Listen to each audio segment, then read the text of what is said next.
Hi everyone and welcome to Geek Matters. Today we are doing a video reboxing The Elder Scrolls Betrayal of the Second Era by Chips Theory Game. I'll give you a taste of how the game looks once it's back in the box properly with the expansion Valenwood, the deluxe inventory, the premium health chips, and also the blacksmith pack. I'll also give you tips how to pack the game properly to have enough space for the future expansions. So first thing I'd like to point out is the gap we have here with the deluxe inventory inside the box. We have about 2 inches space here, and when we remove the deluxe inventory from the box will fully close and we have only about 1 inch space right here.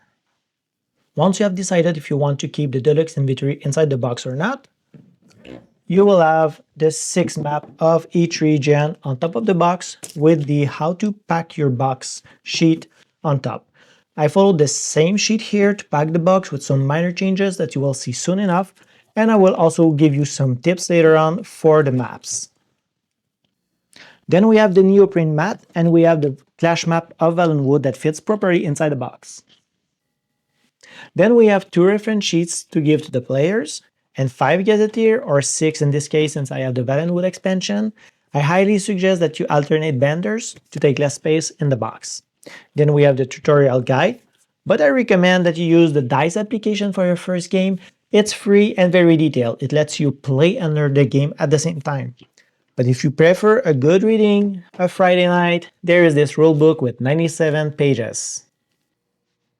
My first tip for you if you want to save space for future expansions is to cut this phone.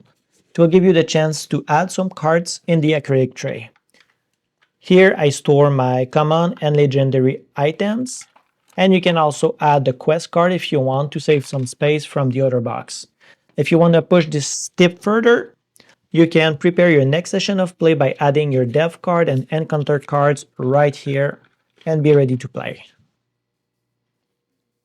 As you can see right here, your card will be protected even if the books will move, and this cover here will prevent the cards from coming out. Even in the case of a earthquake, your card will be safe and sound in here.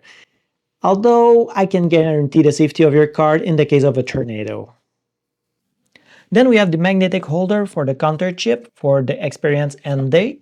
And my second tip to save some space for future expansion is to add all the skill line already in this bag, and also the enemy chips, the general one, in each of their respective bag. You can also prepare for your next play session by adding the enemy chip corresponding to your next region. Next, we have the box of cards.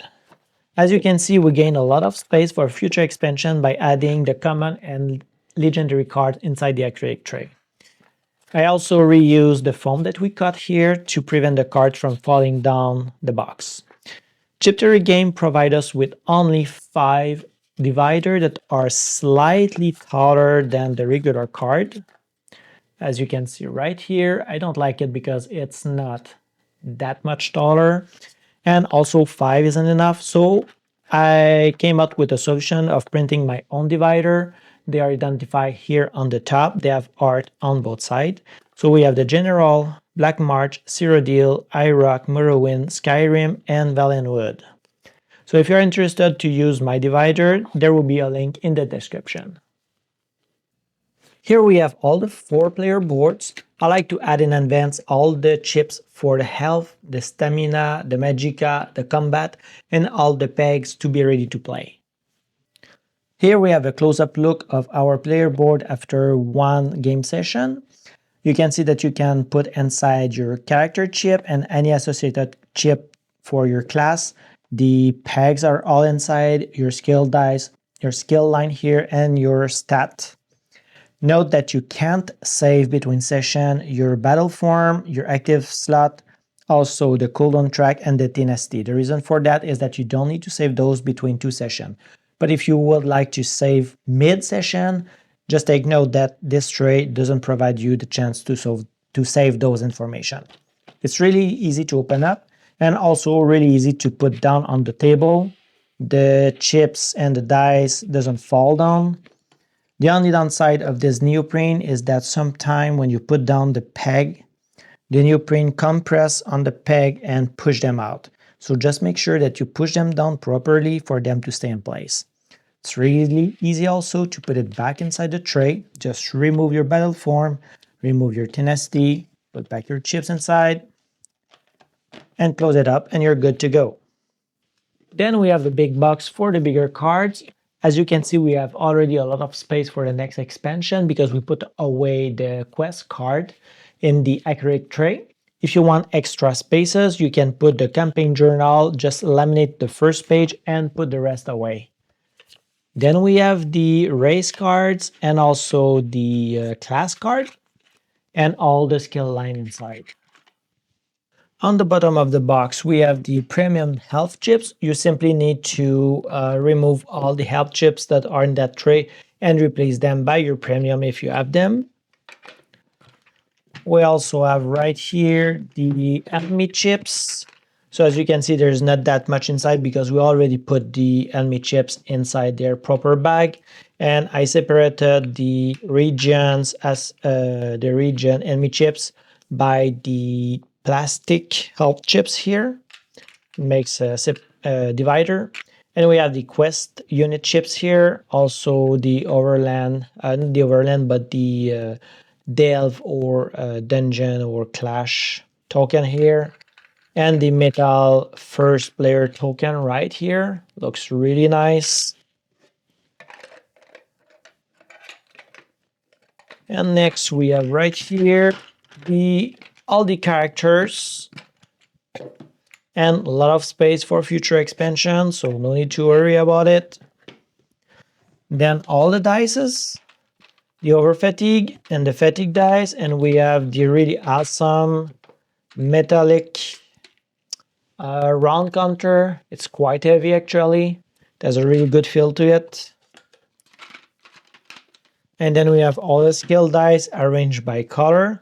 So when the box arrive, it's all mixed up. So you need to, sort them out. But when it's done, it's really, really easy to find what you need. And at the end, I have this little tray that will be available in the description below, a 3D print. If you want to sort out all your tokens, so you have the stamina stat here, the health, the magicka, and those one comes from Vadenwood. You have a lot of extra spaces for the upcoming expansion. Here we have a free space. Here it's the one for the health, stamina, magicka, and the combat, but that is already inside the player tray.